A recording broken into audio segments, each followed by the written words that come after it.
Now that we've explored the context of the way Christianity was practiced prior to the Reformation, we're going to begin by looking at the life of Martin Luther himself. Luther was born into a middle-class family. His father was a miner and could afford an education for his son to prepare him for a career in law. And you can see images of Martin Luther's parents here. I think if you compare that with the very famous images of Luther that you see pretty regularly, you can see some distinct family resemblance there. And so Luther began studying for a career in law at the University of Erfurt, where he received both a bachelor's degree and a master's degree. In 1505, he was returning home to his family after visiting a young lady who he was courting when he was caught in the middle of a forest by a thunderstorm. And we have to remember that forests in Europe at this time were much larger than they are today, and it could be a very dark and scary place with no lamps, no roads. And we're told that Luther was terrified. And he took shelter from the storm and promised God that if God spared him in the storm, he would become a monk and consecrate himself and consecrate his life to God. And the storm ends and Luther is spared, and he feels compelled to honor this promise, to honor this vow, even though his father was disgruntled that Luther had taken this education, that he'd sacrificed a lot of time and energy to provide his son and was not going to use it. And even though spiritual leaders around his family told him he was not compelled by a vow made under duress in this way, he still felt compelled to follow through with his vow, and he became a monk of the Augustinian order. And Luther at the time was considered quite a catch for this order.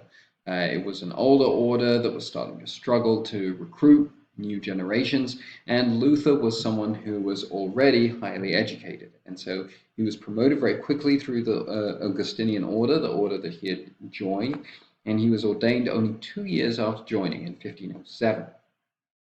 He received his doctorate in 1512, and he became superior of a number of different monasteries in the region in 1514. So this is all happening very quickly. Luther is rising in prominence through the order at the same time as he is enduring a spiritual crisis of his own. And so we're told, and Luther himself tells us, that during this period he was afflicted by a series of severe crisis of scruples. He began to be obsessed with his own sinfulness. He began to be obsessed with his own sinfulness. We're told that he went to confession several times a day. He began to doubt that even God could forgive the sins that he had committed. And so Luther is dealing with this crisis of scrupulosity at the same time as he is becoming more and more influenced by the philosophy of nominalism that had been developed by William of Ockham. We've talked about this philosophy in the context of the aftermath of the Black Death, how people's outlook changed during this period. Ockham had taught that we know God through revelation. We know God through the scriptures, but we cannot know God through reason. This is the same skepticism that we find in Europe after the Black Death and some of the disasters of the 14th century. And that it's in some ways impious for people to suggest that they can use reason to explain the mind of God. The nominalists said, the nominalists separated rational studies, law and philosophy, from theology. And they said we can't really use reason to study theology, we can only use the Word of God, the Bible. And we use reason for things in this world, we use theology and the Bible for spiritual things. And so we see a great desire for certainty in Luther, and he can't find this certainty in the use of reason. And so he rejects the study of law and the study of philosophy as not providing certainty, and instead is going to focus on theology and the study of the Bible.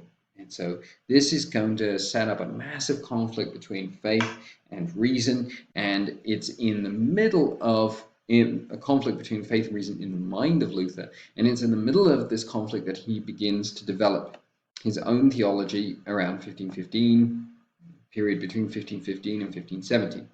Here you see one of the monasteries where Luther spent much of this period in his life.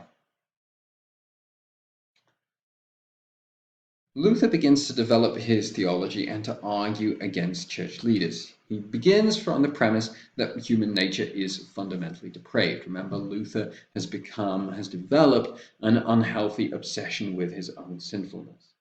And now he argues that original sin has fundamentally depraved human nature. Human nature is more like a pile of dung. And God doesn't change that nature. He saves human beings by covering them with grace, and Luther's analogy is God covers human beings with grace in the same way that snow covers a pile of dung. So God doesn't change the pile of dung. Instead, he makes it possible for God to overlook the pile of dung. So God just looks at the human soul, he sees the beauty of the snow, and he's willing to admit that soul into heaven. It's radically different from a Catholic understanding of the relationship of sin and grace, which teaches that sin damages the soul, but this damage can be repaired through grace. Souls and human nature isn't intended or doesn't begin from a state of depravity. And so this teaching was called sola gratia, only by grace, that man or humans are so depraved that they can only be saved by God's grace, which hides their sins. Human beings can also only be saved by faith. So if humans can only be saved through God's grace, human beings can't do any works of themselves. They can't carry out any prayers or go on pilgrimages, things like this, in order to save their souls. Instead, they can only believe in God's grace. Believing that God's grace can save them and sort of opening themselves up to this grace is the only thing that human beings can do in order to be saved. So this means that works have nothing to do with salvation. Actions that people do have nothing to do with whether or not people go to heaven or people go to hell for Luther. Rather, they are just a sign of the gift of faith that's dwelling in someone. The last pillar of Luther's theology, the last principle under which human beings can be saved, is called sola scriptura, Scripture alone.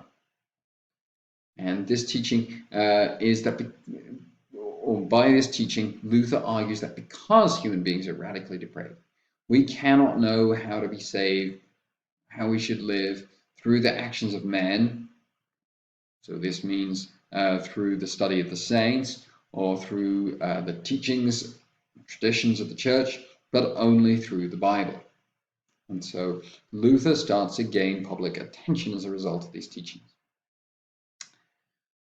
In 1517, a preacher named John Tetzel arrives in Wittenberg to preach an indulgence. This means he is preaching that if people will give money for the cause of rebuilding the Cathedral of the Pope in Rome, they can receive an indulgence. They can receive these spiritual privileges that I talked about in the last video.